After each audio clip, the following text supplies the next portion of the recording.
కళ్యాణ్కి అధికారం ఉన్నా అధికారం లేకపోయినా పవన్ కళ్యాణ్ ఎప్పుడు పవన్ కళ్యాణ్ లాగే ఉంటాడు, భయపడతాం. భవిష్యత్తులో మేము వస్తాం, వచ్చి మేమేం చేస్తామంటే వచ్చినప్పుడే మీరేం పీకలేదు ఏం మాట్లాడతారు. వచ్చినప్పుడే మీరు ఏం పీకలా అంటే ఏమనుకుంటారు? మీరు కూర్చోబెట్టి మీరు బెదిరింపులు చేస్తే భయపడతాం అనుకుంటున్నారా?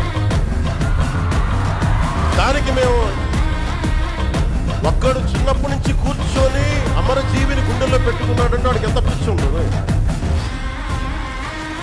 ఏ మ్యాడ్నెస్ ఉంటే ఇలా వస్తాం మేము.